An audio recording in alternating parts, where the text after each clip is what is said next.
রাধে বন্ধুরা, শুভ সকাল। আজ এখন থেকে আমি আমার ছোট্ট মিনি ব্লগ শুরু করছি। তো যেহেতু গোপা আর গোপীকে কোনো পোশাক পরানো হয়নি আলাদাভাবে, যেহেতু অতিরিক্ত গরম তার জন্যে। আর ওদের অঙ্গরাগ এমনি দেখো সবাই করা আছে, মানে খালি গায়ে কেউ নেই, অঙ্গরাগ কিন্তু করানোই আছে। আর এইখানে ছোট্ট পাখাটা সবসময় চলে। আমিও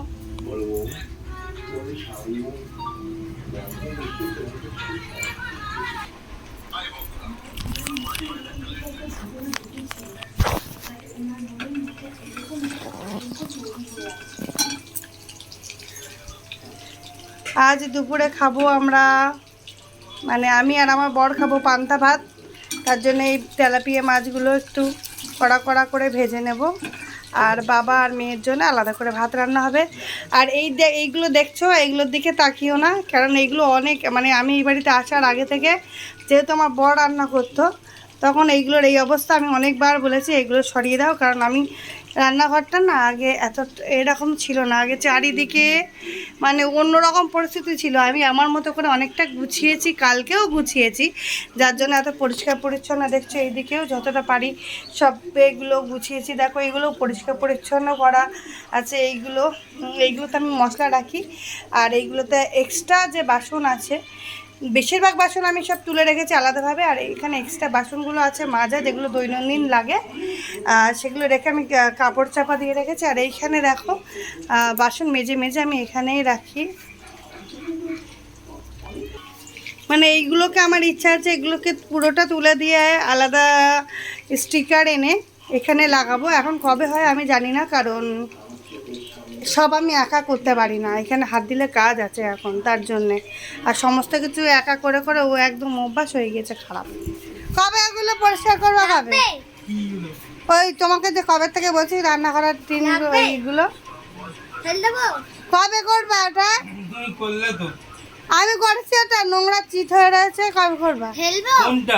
আরে রান্নাঘরের অ্যালুমিনিয়াম শিটগুলো তুলবে কবে? কবে করবে করবে করে 1 বছরের ওপরে হয়ে গেল। কবে করবা? ঘুরে আসি। আর এইটা দেখছো দোলনা, এটা একদম আমার রান্নাঘর, তারপরে ডাইনিংয়ের, আর আমার এই শোয়ার ঘরের, বাবার ঘরের একদম মাঝখানে। আমি যখন রান্না করি বা কিছু করি, করতে করতে এখানে একটু একটু বসে দোল বসে পড়েছি। আমার এমনি রান্না করতে করতে বা কাজ করতে করতে একটু শোয়া বসা আমার অভ্যাস, আমি একটানা দাঁড়িয়ে কাজ করতে পারি না। আর এখন এই দোলনাটা আছে, আমার একটু সুবিধাই হয় এখানে বসে রান্নাগুলো করতে। বসে আর একটু উঠে নাড়াটাড়া দিয়ে চা করে রেখেছি। মাটির ভাঁড়ে চা খেতে ভালো লাগে বলে মেলা থেকে মাটির কাপ দুটো কিনেছিলাম। লিকার চা আমার ভালো লাগে না, হয় গ্রিন টি নাহলে একদম সরপড়া দুধের চা, এছাড়া আমার ভালো লাগে না। কিন্তু খাই, বাবাকে করে দিলাম তো, খাই আমি কিনলাম।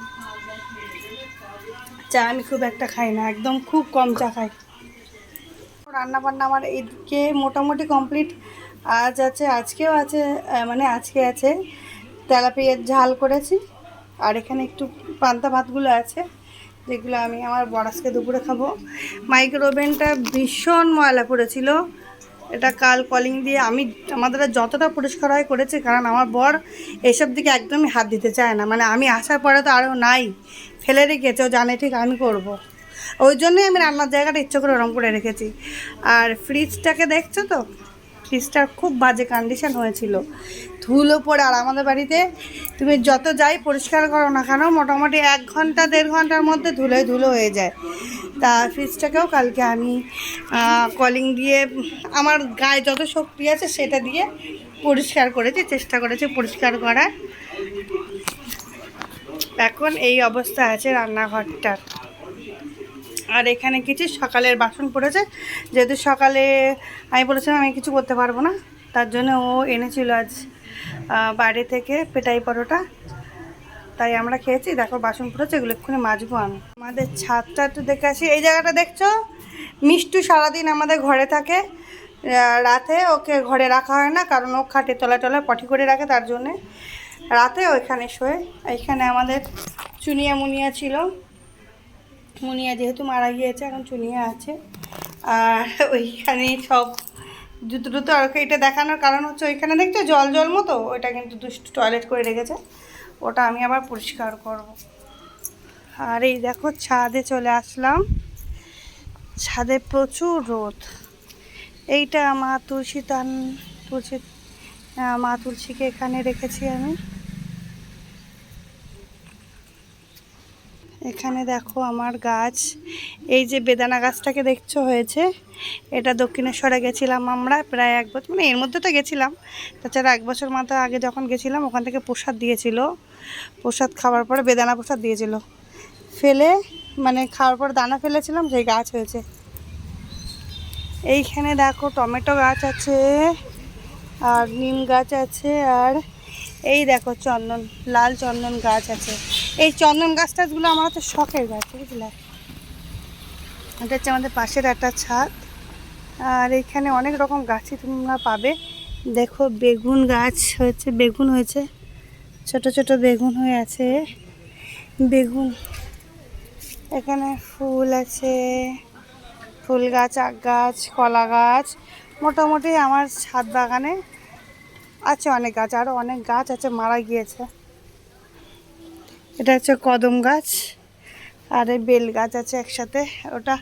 আচ্ছা এই গাছটা যারা আসে আমাদের বাড়িতে তারা অনেকেই বলে, আগে দেখিনি, অ্যাকচুয়ালি আমিও আগে দেখিনি, এই বাড়িতে আসার পরে দেখেছি।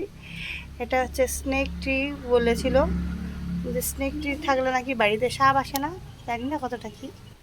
এই যে ধুতরা ফুল, এই যে ধুতরা ফুল ফল মানুষের এখান থেকে তুলে পুজো দেওয়া হয়। আচ্ছা এই গাছটাকে তোমরা কী কে চেনো বলো তো? কলকাতার এদিকে যাদের বাড়ি, অনেকেরই বাড়িতে আছে দেখেছি, সবাই না, কিছু কিছু মানুষ আছে চিনতে পারবে। এটা কি গাছ দেখি তো, বলতে পারো কি না? আচ্ছা, যেহেতু নিজে খুব একটা আমার যাওয়াই পড়ে না, খুব দরকার ছাড়া, তার জন্য আমি বলেছিলাম যে দুর্ব ঘাস পোঁতার জন্য, ও কিছুটা দুর্ব ঘাস এনে পুঁতেছিল এখানে। তো এখন দেখো একে ভর্তি হয়ে গেছে, এটা থেকে আবার কেটে কেটে কখনো বাদ দেওয়া হয়। তো আমার ছাদেই কিন্তু দুর্ব গাছ লাগানো আছে, দুর্বা গাছ দেখেছো কত হয়েছে, এখান থেকে তুলে আমি পুজোয় দিই।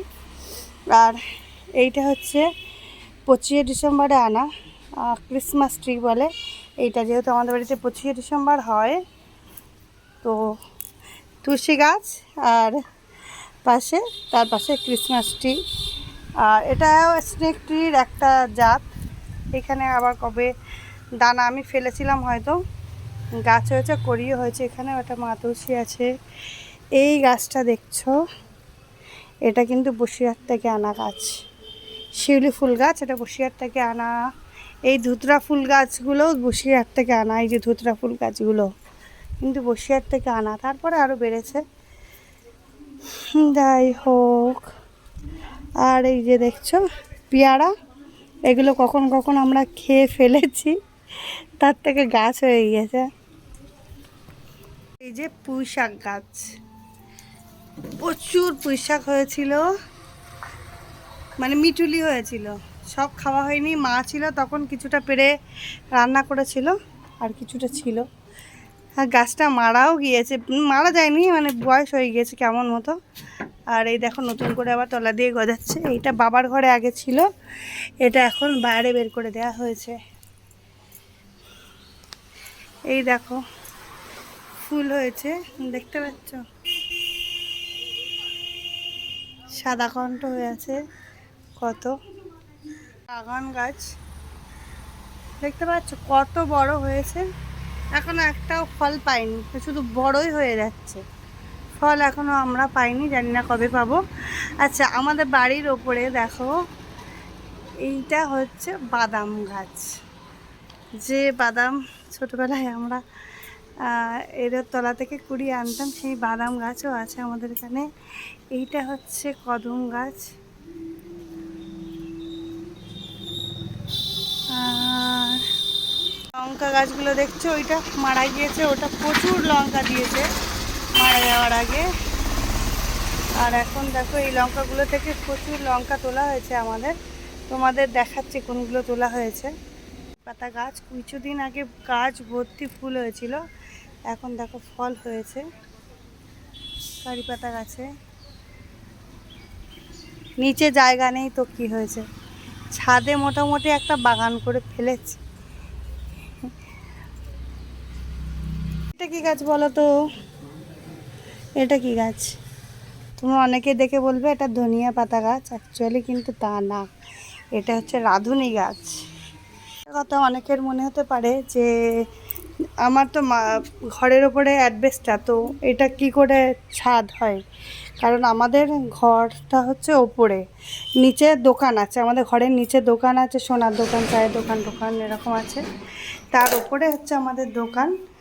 আর তারপরে হচ্ছে আমাদের ঘর। এই যে যিশুর এগুলো কী কী ব্যাপার আছে আমি অত ঠিক জানি না, এটা বলেছিল ভুলে গিয়েছি। তো যাই হোক, যারা জানো তারা জানো, এখানে যিশুও আছে আমার এখানে, আবার বজরংবলী, মা শ্যাম সুন্দরীও আছে।